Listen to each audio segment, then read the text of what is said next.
Hello friends, અહીંયા આપણે SYBSc same 3 chemistry subject માટે મળ્યા છીએ.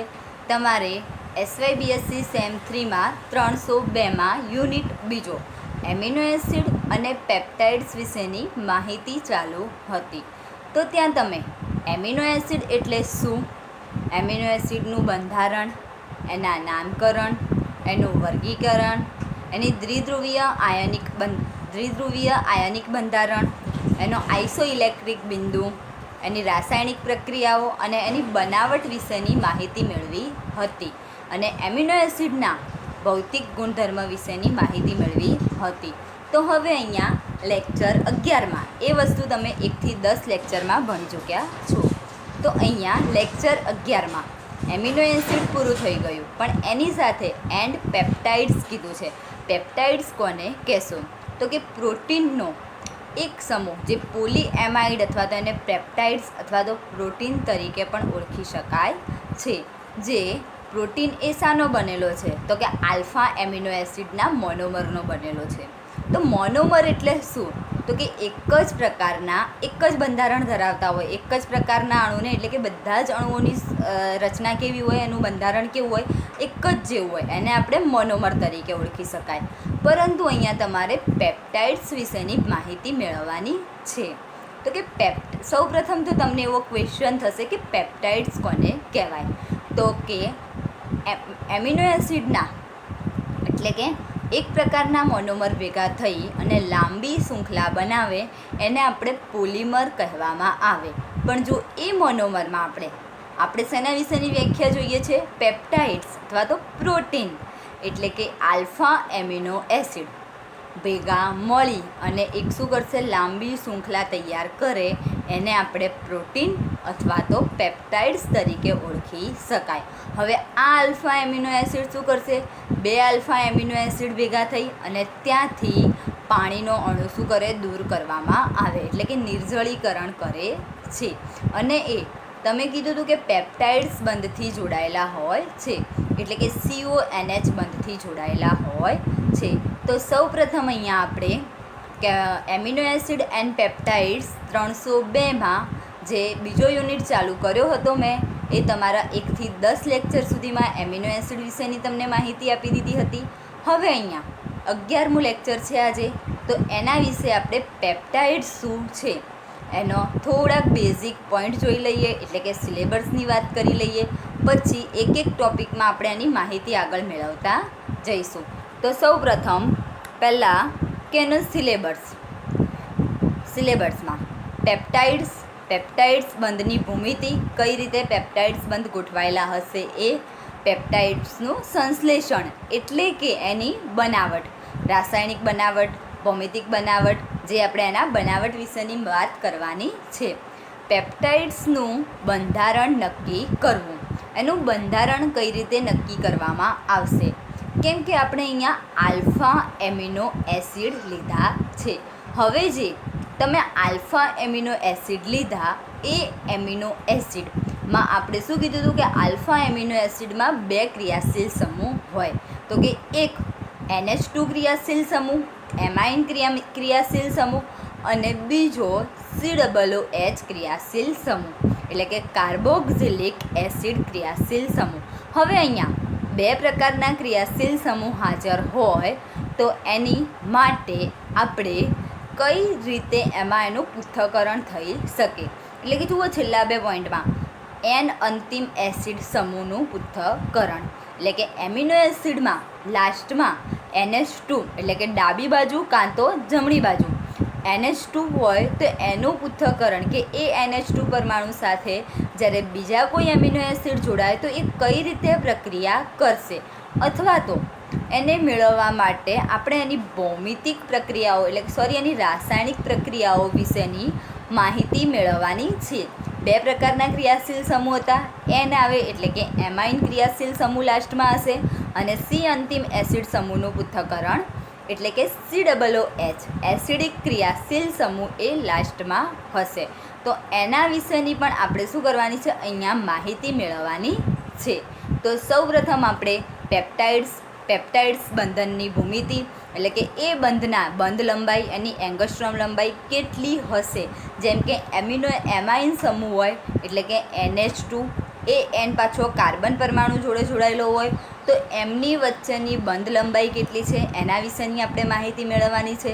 પછી પેપ્ટાઇડ્સનું સંશ્લેષણ, ત્રીજો ટોપિક, એટલે કે પેપ્ટાઇડ્સનું બંધારણ, એનું કયા પ્રકારે બંધારણ બની શકે સંશ્લેષણ એટલે બંધારણ નહીં, એની બનાવટ, પેપ્ટાઇડ્સની બનાવટ વિશેની આપણે માહિતી મેળવવાની છે.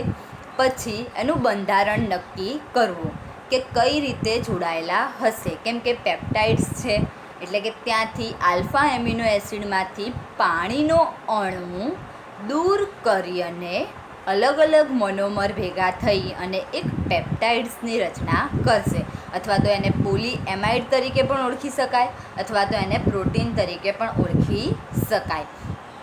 તો કે એ પ્રકારે રચના થાય એટલે લાસ્ટમાં શું હોય, એન હાજર હોય અથવા તો સી પણ હાજર હોય છે. તો હવે અહીંયા નેક્સ્ટ આપણે એક ટોપિક વિશેની વાત કરીએ કે સૌપ્રથમ પેપ્ટાઇડ્સ કોને કહેશો. પેપ્ટાઇડ્સ એટલે શું, તો કે આલ્ફા એમિનો એસિડમાં શું હાજર હશે, તો કે એક NH2 અને એક કાર્બોક્સિલિક એટલે COOH બંને પ્રકારના સમૂહ ધરાવે છે. પેપ્ટાઇડ્સમાં મોનોમર એકમ તરીકે આપણે કોને લઈ લીધો, તો કે આલ્ફા એમિનો એસિડ એ એમનો NH2 અને કાર્બોક્સિલિક COOH એમ બંને પ્રકારના સમૂહ ધરાવે છે. જેમ કે આપણે આગળ જોઈ લીધું હતું કે એમિનો એસિડમાં કેટલા અણુઓ હોય, તો કે 2 એમિનો એસિડમાં કેટલા ક્રિયાશીલ સમૂહ હોય, તો કે 2 ક્રિયાશીલ સમૂહ, એક એમાઇન ક્રિયાશીલ સમૂહ અને બીજો આવશે કાર્બોક્સિલિક એટલે કે કાર્બોક્સિલિક એસિડ ક્રિયાશીલ સમૂહ. હવે અહીંયા પેપ્ટાઇડ્સની રચના કઈ રીતે જોવા મળશે, પેપ્ટાઇડ્સ કઈ રીતે બનશે, તો કે એક એમિનો એસિડના એમિનો સમૂહ એટલે કે એક એમિનો એસિડમાંથી એમિનો સમૂહ અને તેવા જ અથવા તો બીજા પ્રકારના એમિનો એસિડ એટલે કે 2 એમિનો એસિડના મોનોમર લીધા છે. કોઈ એક જ પ્રકારના એટલે કે ગ્લાયસિન હોય, વેલેનાઇન હોય, લાઇસિન હોય, એસ્પાર્ટિક એસિડ કે ગ્લુટામિક એસિડ, કોઈ પણ પ્રકારના એમિનો એસિડ તમે લઈ શકો. જેમ કે આપણે એમિનો એસિડના પ્રકાર પાડ્યા હતા તટસ્થ, એસિડિક, બેઝિક. તો એવી જ રીતે અહીંયા કે એક એમિનો એસિડના એમાઇન સમૂહ એટલે કે 2 ક્રિયાશીલ સમૂહ જે હાજર છે એમાંથી એક એમિનો એસિડનો એમાઇન સમૂહ અને તેવા જ અથવા તો બીજા કોઈ પ્રકારના એમિનો એસિડ એટલે પહેલાંમાં આપણે ગ્લાયસિન લઈ લીધો તો બીજામાં એસ્પાર્ટિક એસિડ લઈ લઈએ, તો એવા બીજા પ્રકારના એમિનો એસિડના કાર્બોક્સિલિક સમૂહ વચ્ચે પ્રક્રિયા થતાં પાણીનો અણુ દૂર થાય એટલે શું થાય, H2O દૂર થવાથી કયો બંધ રચાય, CONH સમૂહ ધરાવતા એમાઇન સંયોજનો મળે છે. આ સમૂહના જોડાણને શું કહેવામાં આવે, પેપ્ટાઇડ્સ બંધ કહે છે. એટલે કે એ જે રચના થાય એ રચનાને આખી રચનાને શું કહેવામાં આવે, પેપ્ટાઇડ્સ કહેવામાં આવે. અહીંયા ફરીથી એકવાર ડેફિનેશન પેપ્ટાઇડ્સ બંધ કોને કહેશો, તો કે એક એમિનો એસિડના NH2 સમૂહ એટલે કે સાદી એવી ડેફિનેશન તમારે સમજવી હોય તો કે જ્યાં NH2 અને COOH બંને ક્રિયાશીલ સમૂહ હાજર હોય અને એમની વચ્ચે પ્રક્રિયા થતાં કોઈ એવી રાસાયણિક પ્રક્રિયા થતી હશે કે જેના લીધે પાણીનો અણુ એટલે કે H2O પાણીનો અણુ શું થતો હશે, દૂર થઈ અને કયા બંધારણ સ્વરૂપે જોવા મળશે આપણને, CONH. પાણીનો અણુ શું થઈ જાય, દૂર થઈ જાય અને CONH બંધ બની જાય ત્યારે એ સમૂહ ધરાવતા એમાઇન સંયોજનોને આપણે આ સમૂહના જોડાણને કયા બંધ તરીકે ઓળખી શકાય, પેપ્ટાઇડ બંધ અથવા તો પેપ્ટાઇડ આખી જે લાંબી શૃંખલા જોવા મળે એને પેપ્ટાઇડ્સ અથવા તો પ્રોટીન તરીકે ઓળખી શકાય. તો હવે એમાં નેક્સ્ટ બીજો કોઈ આપણે ટોપિક છે જોઈ લઈએ આગળ કે શું જોવા મળે. તો મેં તમને કીધું એમ જ કે એક એમિનો સમૂહનો NH2 અને બીજા એમિનો સમૂહનો COOH બંને ભેગા થઈ અને CONH બંધ જોવા મળે. તો જો અહીંયા આપણે ઇક્વેશન દ્વારા સમજી લઈએ. સૌ પ્રથમ એક એમિનોનું શું કીધું હતું? NH2 અને તેવા જ અથવા તો એના બીજા કોઈ એમિનો એસિડનો કાર્બોક્સિલિક ક્રિયાશીલ સમૂહ, એટલે કે આ આવી ગયો C ડબલ બોન્ડ OH. આ બંને સમૂહ ભેગા થઈ અને શું કર્યું? પાણીનો અણુ દૂર કર્યો અને વચ્ચે જે આ બંધારણ દેખાડ્યું એને આપણે CONH તરીકે પણ ઓળખી શકાય. CONH તરીકે ઓળખી શકાય. તો આ જે બંધ બંને વચ્ચે બન્યો, કેમ કે આ બાજુ એક એમિનો એસિડ છે, આ બાજુ બીજો એમિનો એસિડ, આને 1 કહી દો, આને 2 કહી દો. તો કે બે પ્રકારના એમિનો એસિડ ભેગા થઈ, પાણીનો અણુ દૂર કર્યો અને વચ્ચે કયો બંધ બનાવ્યો? CONH. અહીંયા જુઓ C ડબલ બંધો અને N ઉપર H બંધ આપ્યો છે, એટલે કે CONH બંધ બનાવે તો એ બંધને પેપ્ટાઇડ્સ બંધ તરીકે ઓળખી શકાય. હવે અહીંયા નેક્સ્ટ આગળ કે પેપ્ટાઇડ્સ એ એમિનો એસિડના 2 થી 100 એકમો ધરાવતા પોલીએમાઇડ છે. પેપ્ટાઇડ્સ એ શું છે? તો કે એમિનો એસિડના 2 થી 100 એકમો ધરાવતા, 2 થી લઈ અને 100 સુધીના એકમો ભેગા મળી અને ધરાવતો પોલીએમાઇડ વર્ગનો એમિનો એસિડ છે. 2 થી લઈ અને 100 સુધીનો. તો કે ત્યાં આપણને શું જોવા મળશે? તો કે સૌ પ્રથમ જુઓ, આપણે એક પ્રકારનો આ પેપ્ટાઇડ્સ બનાવી દીધો હતો. એમાં લાસ્ટમાં તમને શું જોવા મળ્યું? એક બાજુ લાસ્ટમાં તમને શું જોવા મળ્યું? તો કે એક બાજુ NH2 અને બીજી બાજુ શું જોવા મળ્યું? પેપ્ટાઇડ્સનો જે અણુ બનાવ્યો એમાં એક બાજુ NH2 અને બીજી બાજુ શું જોવા મળ્યું? COOH બંધ. તો હવે અહીંયા એના લીધે આપણે આગળ જઈએ કે પેપ્ટાઇડ્સ એ એમિનો એસિડના 2 થી 100 સુધી 2 અણુ લઈ અને મેં તમને પેપ્ટાઇડ્સ બંધ સમજાવી દીધો. 2 થી વધારે હોય તો કે એના જુદા જુદા પ્રકારે આપણે એના નામકરણ પણ ભણવાના છે. એટલે કે 2 થી 100 એકમો ધરાવતા હોય તો એને શું કહેવામાં આવે? પોલી. 2 થી વધારે એકમો ધરાવતા હોય તો એને પોલીએમાઇડ તરીકે ઓળખી શકાય. હવે અહીંયા કે C ટર્મિનલ પેપ્ટાઇડ્સ એ તેમના છેડે મુક્ત COO માઇનસ, કે હવે અહીંયા COO માઇનસ અને NH3+ બંને આયન ભેગા આવ્યા તો એને દ્વિધ્રુવીય આયનિક બંધારણ તરીકે પણ ઓળખી શકાય, અથવા તો એને શું કહેવામાં આવે? સ્વીટર આયન તરીકે પણ ઓળખી શકાય. તો જુઓ અહીંયા જુઓ કે જે તમને ફિગર આપી દીધી છે, જે એક ઇમેજ મૂકી છે, એમાં એક બાજુ શું કહી દીધું છે? NH3 અને બીજી બાજુ શું કીધું? COO minus. એટલે કે આ જે NH3 થયા એ અહીંયાથી એક હાઇડ્રોજન પરમાણુ કોને આપી દીધો હશે? એક H+ એને આપી દીધો હશે. તો હવે અહીંયા C ટર્મિનલ કોને કહેશો? C ટર્મિનલ એટલે કે C અંતિમ એસિડનું પૃથ્થકરણ જે આપણે ભણવાનું હતું. અહીંયા C અંતિમ એસિડ લાસ્ટમાં શું આપેલો હોય? C. એટલે કે કોઈ એક સાઈડ NH2 આપેલો અને કોઈ એક સાઈડ C. તો એ બેમાંથી કોઈ એક જ પરમાણુ સાથે, જેમ આપણે એમિનો એસિડની રાસાયણિક પ્રક્રિયા જોઈ હતી, તો કે NH2 સમૂહના લીધે એની રાસાયણિક પ્રક્રિયા, COOH સમૂહના લીધે રાસાયણિક પ્રક્રિયા અને બંને ક્રિયાશીલ સમૂહની ભેગી રાસાયણિક પ્રક્રિયા. તો હવે અહીંયા એના લીધે આપણે અહીંયા C ટર્મિનલ એટલે કે બંને ક્રિયાશીલ સમૂહ તો હાજર જ છે, પણ જો એ C સાઈડથી અંતિમ એસિડ C એટલે કે COOH એના લીધેની પ્રક્રિયા કરે તો માટે અહીંયા શું કીધું કે C ટર્મિનલ એટલે કે પેપ્ટાઇડ્સ એ તેમના છેડે મુક્ત COO માઇનસ સમૂહ હાજર હોય તો તેમને C ટર્મિનલ કહેવાય છે. એટલે કે ફક્ત શું કીધું કે C હાજર હોય, COO સમૂહ. તો અહીંયા COO સમૂહ હાજર છે. તો આ જે શૃંખલા દોરી એને હું કઈ ટર્મિનલથી ઓળખી શકું? C ટર્મિનલથી ઓળખી શકું. તો હવે અહીંયા નેક્સ્ટ આગળ કે N ટર્મિનલ કોને કહેશો? તો એવી જ રીતે ત્યાં COO માઇનસ ક્રિયાશીલ સમૂહ હાજર હતો, તો અહીંયા N ટર્મિનલ કે પેપ્ટાઇડ્સ પેપ્ટાઇડ એ તેમના છેડે મુક્ત NH3 સમૂહ, કયો સમૂહ હાજર છે? મુક્ત NH3 સમૂહ, મુક્ત NH3 સમૂહ હાજર છે. માટે એ સમૂહ હાજર હોય તો તેમને N ટર્મિનલ તરીકે ઓળખી શકાય. એટલે કે ટર્મિનલ એટલે કે અંતિમ સમૂહ કયો છે એનો? NH3+. માટે અંતિમ અહીંયા શરૂઆતમાં છે, એટલે એવું ના હોય કે લાસ્ટમાં.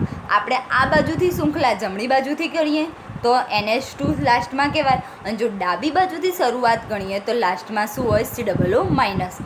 પણ આખે આખું પોલીએમાઇડ છે, એટલા માટે કે પ્રોટીન અથવા તો પેપ્ટાઇડ્સ એટલે કે આલ્ફા એમિનો એસિડના બે અણુઓ ભેગા થઈ એમની વચ્ચે કે જો અહીંયા CONH બંધ બનાવે તો આખી પ્રકારની રચનાને આપણે પેપ્ટાઇડ્સ બંધ અથવા તો પેપ્ટાઇડ્સ અથવા તો બેથી વધારે હોય તો એને પોલીપેપ્ટાઇડ્સ તરીકે કહી શકાય. એટલે કે આપણે જે એમાંથી જે ધારો કે 5 ગ્રામ કે 10 ગ્રામ કે 25 ગ્રામ લઈ લીધું દ્રાવણ અથવા તો એનું વજન એ સોલિડ પદાર્થ હોય તો એ વજનમાં આપણને ખબર નથી કે આપણે શું હાજર લીધું, એટલા માટે બંને શક્યતા શક્ય બને.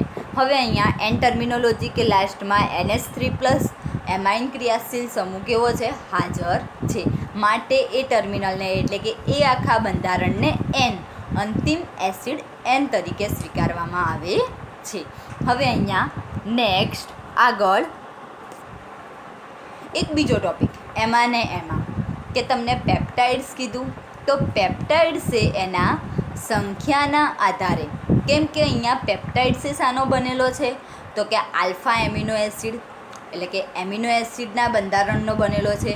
તો એમિનો એસિડ એ કેવા છે? એક મોનોમર છે. મોનોમર એટલે કે એક, અને ઘણા બધા એવા ભેગા મળી અને એક લાંબી શૃંખલા બનાવે તો એ શૃંખલાને હું પોલીએમાઇડ અથવા તો પેપ્ટાઇડ્સ અથવા તો પ્રોટીન તરીકે ઓળખી શકું. તો હવે સૌપ્રથમ અહીંયા મેં તમને શું કહી દીધું કે એના સંખ્યાના આધારે નામ, પેપ્ટાઇડ્સના સંખ્યાના આધારે નામ. એટલે કે જે મોનોમરના અણુઓ છે 1, 2, 3, 4, 5, કેમ કે 2 થી 100 સુધી મોનોમરના અણુઓ જોડાયેલા હશે એવી પણ બંધારણ રચના આપણે સમજવાની છે. તો કે એના સંખ્યાના આધારે એના નામકરણ, એટલે કે જો 2 જોડાય. હવે અહીંયા શું કીધું? સૌથી પહેલો પ્રકાર કે ડાયપેપ્ટાઇડ્સ, જ્યાં એમિનો એસિડના 2 અણુઓ કયા બંધથી? એમાઇડ સમૂહથી એટલે કે CONH.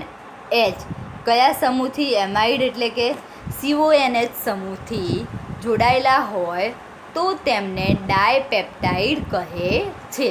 એ કયા બંધથી જોડાયેલા હશે? એમાઇડ એટલે કે CONH થી જોડાયેલા હશે. જો અહીંયા તમને ઉદાહરણ આપી દીધું. આ 2 બોક્સ શા માટે આજુબાજુ કરી દીધા? કે તમારે જે આ અણુ હતો એ શેનો હતો? એક. આ ડાયપેપ્ટાઇડ્સ કઈ રીતે બન્યો? તો કે આ એક એમિનો એસિડ અને આ બીજો એમિનો એસિડ, 2 અણુઓ કઈ દીધા? આ એક અને આ 2. બંનેમાંથી શું કરવાનું છે? પાણીનો અણુ દૂર કરવાનો છે.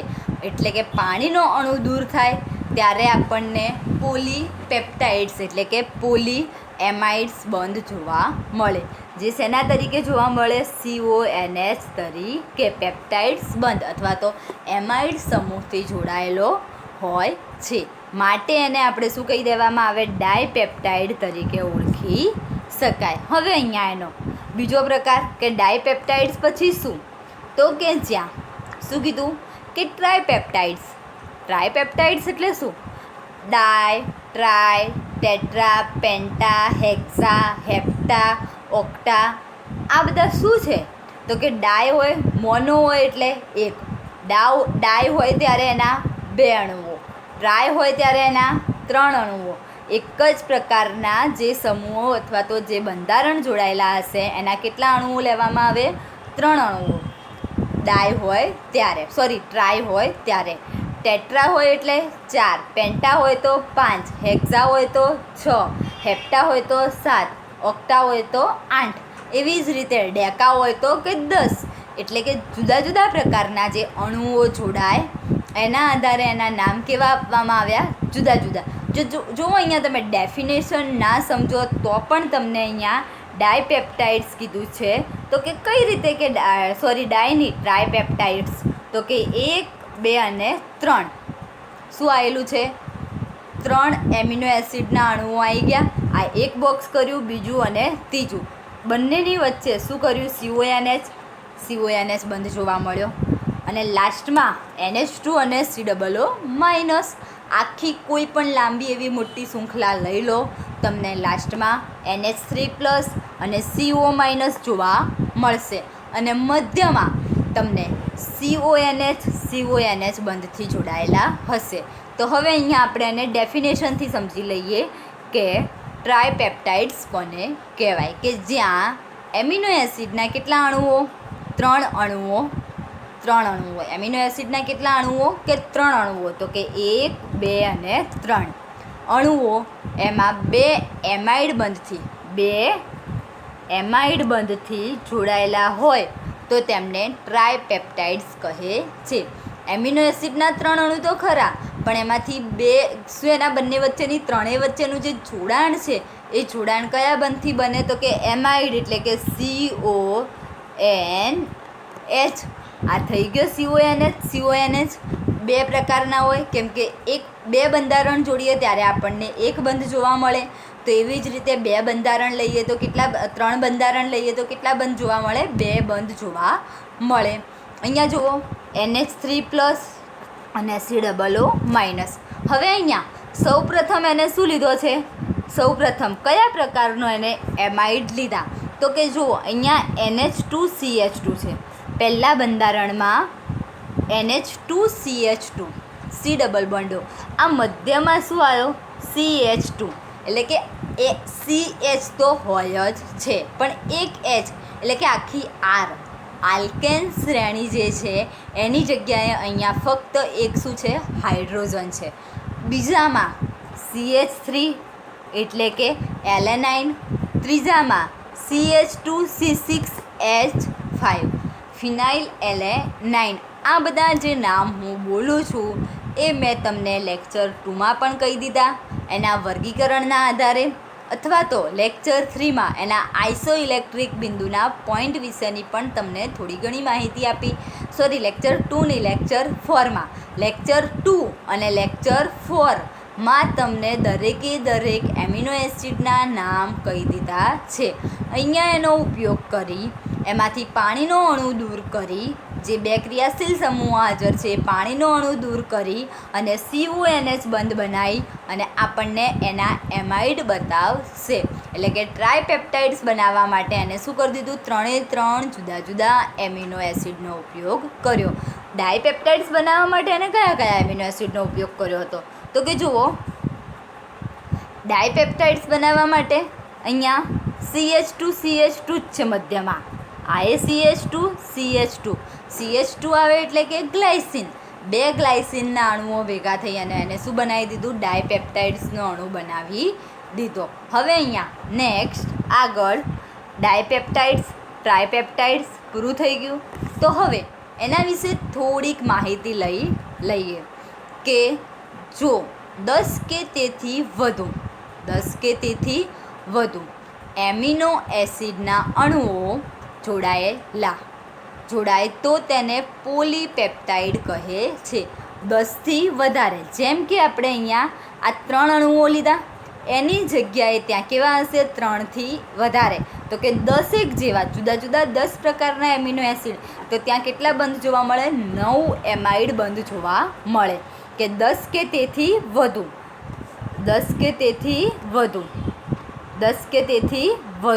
તો આપણે એને શું કહેવામાં આવે? પોલીપેપ્ટાઇડ કહેવામાં આવે છે.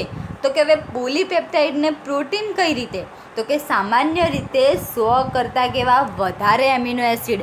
100 કરતાંય વધારે. આપણે શું કીધું? 2 થી 100 અણુઓ ભેગા થઈ એમિનો એસિડના અને આપણને પોલીપેપ્ટાઇડ્સ જોવા મળશે.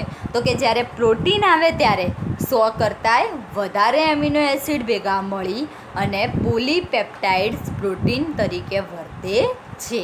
હવે એમાં કે પેપ્ટાઇડને N ટર્મિનલ જેમ કે મેં તમને કીધું, આગળની સાઈડ N અને પાછળની સાઈડ COO-, એટલે કે N ટર્મિનલ અને C ટર્મિનલની મેં તમને માહિતી આપી દીધી. બંનેના મુક્ત છેડે, એટલે કે આગળ અથવા તો પાછળ, એના મુક્ત છેડે આપણને જો COO- જોવા મળે તો એને C ટર્મિનલ તરીકે પણ ઓળખી શકાય, અને NH3+ તો એને N ટર્મિનલ. હવે તમે એને જે સમૂહ વિશેની તમારે પ્રક્રિયા કરાવી હોય એ સમૂહને ધ્યાનમાં લેવાનો. બંને બંધારણમાં N ટર્મિનલ અને C ટર્મિનલ બંને પ્રકારના બંધારણ હાજર હોય. આપણે પોલિમર છે પ્રોટીનનો અણુ, એટલે આપણે એવું નક્કી ના બને કે આપણી હાજરમાં N બી આવે અને COO- પણ આવે. કોઈ પણ એક અણુ હાજર હોઈ શકે છેડા ઉપર, મુક્ત COO સમૂહ, ક્રિયાશીલ સમૂહ. તો હવે એના આધારે એના કે પેપ્ટાઇડને N ટર્મિનલ એમિનો એસિડના નામની પાછળ ઇન લાગે છે. આ ખાલી એક ફક્ત બેઝિક માહિતી છે કે N ટર્મિનલ હોય તો એના નામની પાછળ શું લાગે? ઇન લાગે.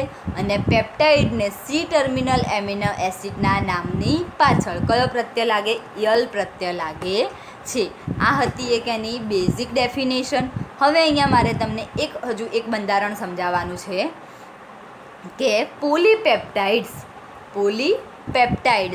તો કે જુઓ અહીંયા પોલીપેપ્ટાઇડ્સ શા માટે કીધું? તો કે આ 1, આ 2 અને આ 3 અણુઓ ભેગા કર્યા, પણ અહીંયા શું લખી દીધો કૌંસની બહાર? N. એટલે કે N છે એટલે આ જે બંધારણ રહ્યું CONH, આવા અસંખ્ય, આ N એટલે કે અસંખ્ય અણુઓ, 100 કરતાં વધારે અણુઓ ભેગા મળી અને આપણને શેની રચના કરશે? પોલીપેપ્ટાઇડ્સની રચના કરશે. એટલે કે ઘણા બધા એમિનો એસિડ ભેગા થઈ અને આપણને એક લાંબી શૃંખલા, ત્યાંથી પાણીના અણુ દૂર કરી અને એક લાંબી શૃંખલા કયા બંધથી જોડાયેલી હોય? CONH, એમાઇડ બંધથી જોડાયેલા હોય તો તેવા અણુઓને આપણે પોલીપેપ્ટાઇડ્સ તરીકે ઓળખી શકાય. તો અહીંયા તમે આજે લેક્ચર 11માં ફક્ત પેપ્ટાઇડ્સની માહિતી મેળવી. પેપ્ટાઇડ્સ કોને કહેવાય, કઈ રીતે પેપ્ટાઇડ્સ બને, અને C ટર્મિનલ, N ટર્મિનલ અને એના નામકરણ. તો કે પોલીપેપ્ટાઇડ્સ જ આપણે ભણવાના છે. પેપ્ટાઇડ્સ એટલે કે પોલીપેપ્ટાઇડ્સ, જે 2 થી 100 કરતાં વધુ અણુઓ, એટલે કે પ્રોટીન, એમાં કયા પ્રકારે પ્રક્રિયા થશે, શા માટે એમાં એનું ભૌમિતિક બંધારણ જુદા જુદા જોવા મળે, N ટર્મિનલ શું છે, C ટર્મિનલ શું છે, એના વિશેની આપણે માહિતી મેળવી લીધી. આ હતી પેપ્ટાઇડ્સની બેઝિક માહિતી. હવે આના પછી આગળ એની ભૌમિતિક રચના, એના બંધારણ વિશે અને એના સંશ્લેષણ વિશેની માહિતી મેળવવાની છે. આ ટૉપિક પણ આપણે યુનિટ 2નો જ એક ભાગ છે. એમાં આપણે ફક્ત એમિનો એસિડ ભણ્યા હતા. એમિનો એસિડ પછી હવે પેપ્ટાઇડ્સ વિશેની માહિતી ચાલુ થઈ છે. ઓકે મિત્રો, થેન્ક યુ.